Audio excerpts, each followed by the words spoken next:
വലിയ മഹാന്മാരൊക്കെ പേടിച്ചത് ഖബറിൽ കടക്കുന്ന രംഗായിരുന്നു അല്ലേ?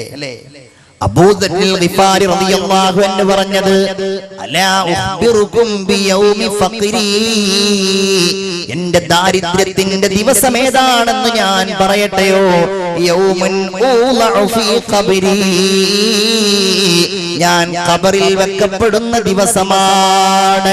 പടച്ച റബ്ബിന്റെ ദീനിന് വേണ്ടി ജീവിച്ച് ഒരു പണം പോലും കയ്യിൽ സൂക്ഷിക്കാതെ ദരിദ്രരിൽ ദരിദ്രനായി ജീവിച്ച ബഹുമാനപ്പെട്ട അബൂദർ ഗിഫാരി റളിയല്ലാഹു അൻഹു പറയുന്നത്, എന്റെ ദാരിദ്ര്യം ഈ ദുനിയാവിലെ ദാരിദ്ര്യമല്ല, എന്റെ ദാരിദ്ര്യം ഖബറിന്റെ ഉള്ളിലുള്ള ഏകാന്തതയാണ്.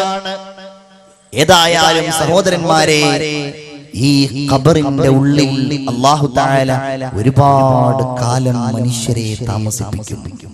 അങ്ങനെ കിടന്നാൽ എല്ലാവരും ഖബറിലാകും. തലമുറയായി ഖബറിലേക്ക് വീഴും. ഓരോരുത്തരും മരിച്ച് മണ്ണോട് ചേരും. അവസാനം അല്ലാഹുവിന്റെ തീരുമാനം ലോകമങ്ങ് അവസാനിപ്പിക്കാൻ. പരലോകത്തിന്റെ മറ്റൊരു ഘട്ടമാണ് ഈ യാത്രയുടെ ലോകം അവസാനിക്കുക എന്ന് പറയുന്നത്. അത് വേറൊരു വിഷയമാണ്. എന്നാലും 1-2 ആയത്തുകൾ മാത്രം.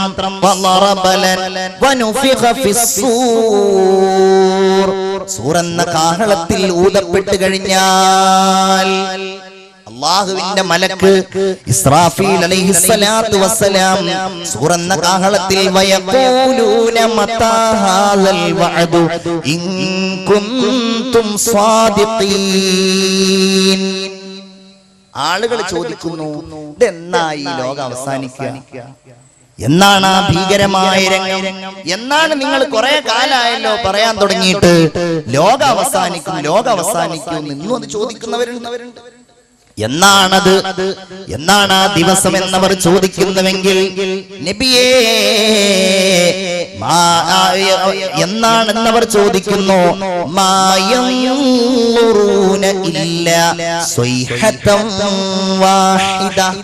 സൂറത്ത് യാസീനാണ്. ഘോരമായ ഒരു അട്ടഹാസമല്ലാതെ മറ്റൊന്നും അവർ പ്രതീക്ഷിക്കുന്നില്ല. തഅഖുദുഹും വഹും യഖ്സിമൂൻ.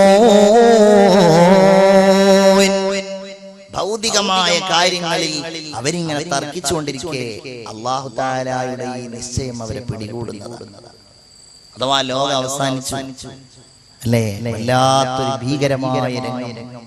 ഖുർആൻ വല്ലാത്ത വിഹ്വലത നിറച്ചുകൊണ്ടാണ് അത് അവതരിപ്പിച്ചിട്ടുള്ളത്. മരണപ്പെട്ടു പോയവർക്കും ജീവിച്ചിരിക്കുന്നവർക്കും എല്ലാം അതിന്റെ കെടുതികൾ ഉണ്ടാകും. ഇദാ സുൽസിലത്തിൽ അർളു സിൽസാലഹാ, ഭൂമി ഇങ്ങനെ പ്രകമ്പനം കൊള്ളുന്നു. വഅഖ്റജത്തിൽ അർളു അസ്ഖാലഹാ, ഭൂമി അതിന്റെ ഭാരങ്ങളെല്ലാം പുറത്തേക്ക് വലിച്ചെറിയുന്നു. അങ്ങനെയായിരിക്കും ഭൂമിയെ അല്ലാഹു തആല നിശ്ചയിക്കുന്നത്. ഭൂമി ഇങ്ങനെ പ്രകമ്പനം കൊള്ളുന്നു. ജിന്നുകളും മനുഷ്യരും എല്ലാവരും ബേജാറാകുന്നു. അങ്ങനെ അല്ലാഹുവിന്റെ കൽപ്പന പ്രകാരം വീണ്ടും ഇസ്രാഫീൽ അലൈഹിസ്സലാം അങ്ങ് ഊതിക്കഴിഞ്ഞാൽ, സ്നേഹമുള്ളവരെ, എല്ലാവരും മരിക്കുന്നു. എല്ലാവരും മരിക്കും. ഒരാളും ഉണ്ടാവുകയില്ല. അല്ലാഹുവിന്റെ അടുക്കലേക്ക് സുപ്രധാനികളായ മലക്കുകൾ വരുമെന്ന ഒരു ഹദീസിൽ കാണാം. അല്ലാഹു ചോദിക്കും, ആരാണ് ഇനി ബാക്കിയുള്ളത്? ഇനി ജിബ്രീൽ ബാക്കിയുണ്ട്, മീകായിൽ ബാക്കിയുണ്ട്, ഇസ്രാഫീൽ ബാക്കിയുണ്ട്, അസ്രാഈൽ ബാക്കിയുണ്ട് അലൈഹിമുസ്സലാം. ഓരോരുത്തരെയായി അല്ലാഹു തആല മരിപ്പിക്കും. കുല്ലു മൻ അലൈഹാ ഫാൻ വയബ്ഖാ വജ്ഹു റബ്ബിക ദുൽ ജലാലി വൽ ഇക്റാം. ശ്രദ്ധിക്കണേ പ്രിയപ്പെട്ടവരെ, അല്ലാഹു മാത്രം ബാക്കിയാകുന്നു. ഇനി ഒരാളുമില്ല. രാജാതിരാജനും സർവാധിനാഥനുമായ ഈ ലോകത്തിന്റെ സൃഷ്ടാവും സംഹാരകർത്താവുമായ രാജാതിരാജനായ അല്ലാഹു റബ്ബുൽ ഇസ്സത്ത് ആകാശഭൂമികളെ ചുരുട്ടിപ്പിടിച്ചുകൊണ്ട് ചോദിക്കുമെന്നാണ് ലിമനിൽ മുൽക്കുൽ യൗം, ഇന്നത്തെ അധികാരം ഇനി ആർക്കാണ്? ഇനി ആർക്കാണ്? കുറെ ആളുണ്ടായിരുന്നല്ലോ ഇവിടെ, ഭരണാധികാരികൾ, രാജ്യം ഭരിച്ചവരുണ്ടായിരുന്നല്ലോ, ഞാനാണ് റബ്ബെന്ന് പറഞ്ഞവരുണ്ടായിരുന്നല്ലോ, ഉണ്ടായിരുന്നല്ലോ. എവിടെയാണവർ? ലിമനിൽ മുൽക്കുൽ യൗം,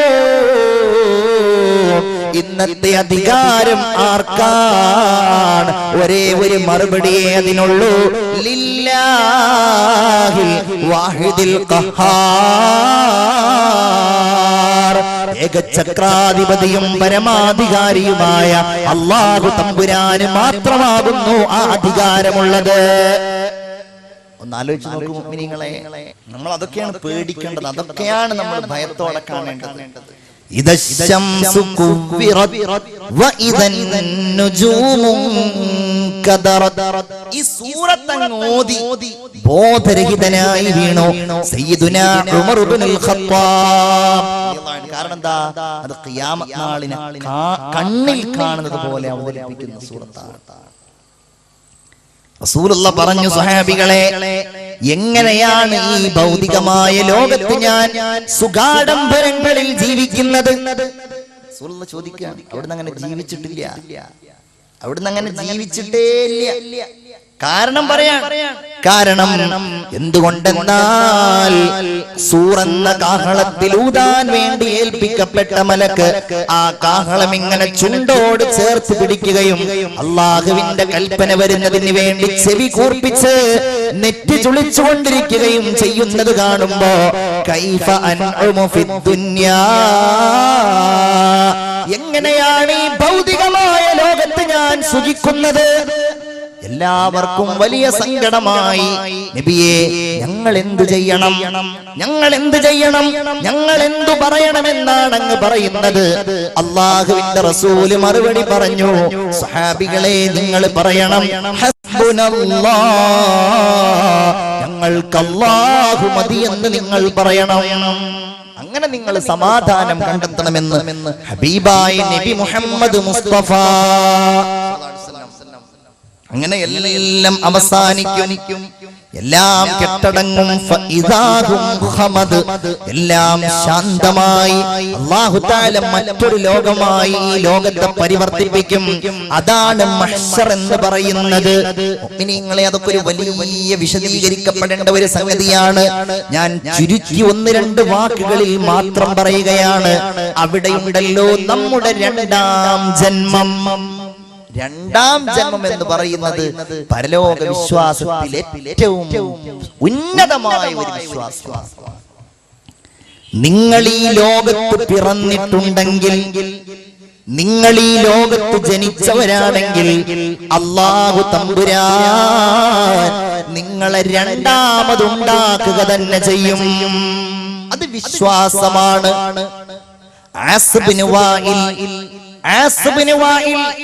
അംർ ഇബ്നുൽ ആസ് റളിയല്ലാഹു അൻഹുവിന്റെ ഉപ്പ ആസ് ഇബ്നു വാഇൽ ഒരു എല്ലെടുത്തുകൊണ്ട്, എന്നോ ചത്തുപോയ ഒരു കഴുതയുടെ എല്ലെടുത്തുകൊണ്ട് റസൂലുള്ളാഹിന്റെ മുമ്പിൽ വന്ന് മുസ്ലിങ്ങളെ പരിഹസിച്ചു. കണ്ടില്ലേ, എല്ലാണിത്. ഈ എല്ലിൽ നിന്ന് ഇനി എങ്ങനെയാണ് ഒരു കഴുത ഉണ്ടാവുക? എന്നിട്ട് അതിൽ നിന്ന് എങ്ങനെയാ മനുഷ്യൻ ഉണ്ടാവുമെന്ന് പറയുന്നത്? എന്ത് പോയത്തമാണ് ഈ പറയുന്നതെന്ന് ചോദിച്ചു അവൻ, പരലോകത്തിൽ നിഷേധിച്ചുകൊണ്ട്. യാസീൻ ഇറങ്ങി, വല്ലറബ ലനാ മസലൻ വനസിയ ഖൽഖ ഖാല മൻ യുഹീൽ ഇളാമ വഹിയ റമീം. നമ്മൾ എന്ന് ഓതുന്ന വചനങ്ങളാണ്. അല്ലാഹു പറയുകയാണ്, വല്ലറബ ലനാ മസലൻ വനസിയ ഖൽഖ. അവൻ നമ്മളുടെ മുമ്പിൽ എല്ലെടുത്തിട്ട് ഉപമ കൊണ്ടുവരികയാണ്. അവൻ എങ്ങനെ ഉണ്ടായി എന്നവൻ മറന്നിരിക്കുകയാണല്ലോ. അവൻ ചോദിക്കുന്നത്, മൻ യുഹീൽ ഇളാമ വഹിയ റമീം.